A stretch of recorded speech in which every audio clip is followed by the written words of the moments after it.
Bharatiya Janata party, आप इसको पसंद करें या ना पसंद करें, ये हमारे देश की सबसे ताकतवर पार्टी में से एक है। दोस्तों 1984 में सिर्फ 2 सीट जीतने के बाद आज हमारे देश की सबसे ताकतवर पार्टी कैसे बनी, भारतीय जनता पार्टी के बारे में जानेंगे इस वीडियो में। चलिए वीडियो को शुरू करते हैं। दोस्तों वैसे तो भारतीय जनता पार्टी 1980 में पहली बार स्थापित हुई थी, लेकिन इसका इतिहास काफी पुराना है। दोस्तों 1951 में श्याम प्रसाद मुखर्जी ने भारतीय जनसंघ की स्थापना की थी। उसके बाद ये पार्टी 1977 में आगे चल करके भारतीय जनता पार्टी बदल जाती है और 1980 में एक भारतीय जनता पार्टी का फॉर्मेशन होता है।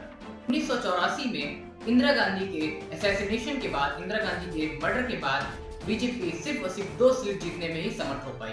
लेकिन उसके बाद करें 90 के दशकों में एल.के. आडवाणी जी ने राम रथ यात्रा निकाली, जिसकी वजह से लोगों में हिंदुत्व की सोच को लेकर के एक अलग ही नजरिया पैदा हुआ। 1996 में अटल बिहारी वाजपेयी जी तो उस समय भारतीय जनता पार्टी के चीफ थे, तो उस समय वो प्रधानमंत्री बनते हैं, लेकिन सिर्फ और सिर्फ 13 दिनों के लिए। 1998 से लेकर के 2004 तक की एनडीए की गवर्नमेंट बनती है और अटल बिहारी वाजपेयी जी की गवर्नमेंट भारत देश में स्टेबिलिटी लेकर के आती है। लेकिन उसके बाद बात करें 2014 में भारतीय जनता पार्टी फिर से एक बार भारत देश में आती है और नरेंद्र मोदी जी की ऐतिहासिक जीत लेकर के भारत देश का जो इतिहास होता है वो हमेशा हमेशा के लिए बदल जाता है।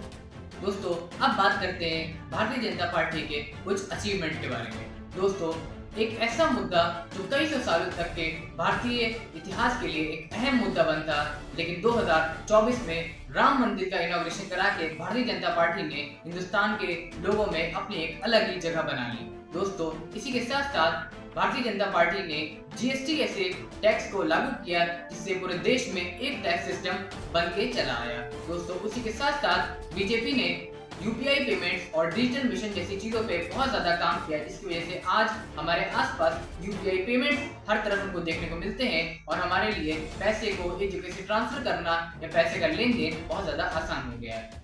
दोस्तों इसी के साथ साथ भारतीय जनता पार्टी ने कई सारे हाईवेज, इंफ्रास्ट्रक्चर, एयरपोर्ट्स और कई तरह के स्टेशन को भी बनाया है।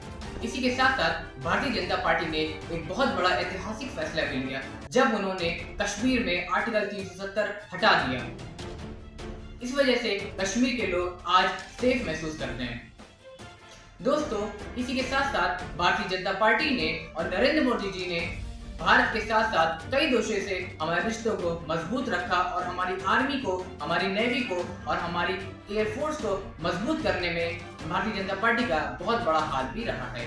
भारतीय जनता पार्टी जब से पावर में आई है, इनके ऊपर कई तरह के इल्जाम भी लगाए गए हैं। दोस्तों सबसे ज्यादा इल्जाम इस चीज का लगाया जाता है कि ये हिंदुत्व सोच को लेकर के आगे बढ़ते हैं और एक ही पार्टी को, एक ही तरह के लोगों को ही सपोर्ट करते हैं।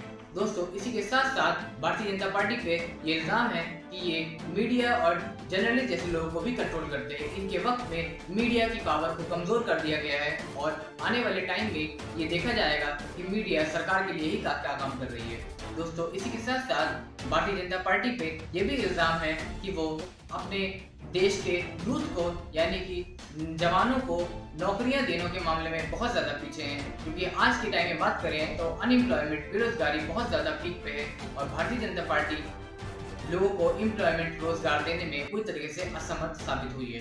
दोस्तों इसी के साथ साथ भारतीय जनता पार्टी का किसानों के साथ साथ कुछ खास लेना देना नहीं है, क्योंकि कई सारे फार्म बिल्स ऐसे पास हुए जो किसानों को पसंद नहीं आए, जिस वजह से हमें हमारे देशों में कई तरह के प्रोटेस्ट देखने को भी मिले।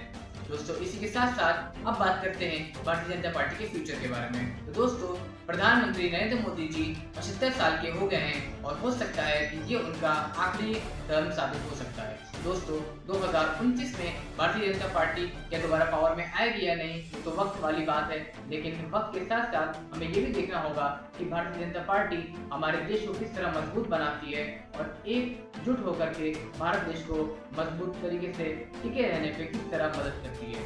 दोस्तों कैसी लगी आपको ये वीडियो, कमेंट सेक्शन में जरूर दीजिए। भारतीय जनता पार्टी को आप किस तरह देखते हैं। मिलते हैं आपसे नई वीडियो में, तब तक के लिए जय हिंद।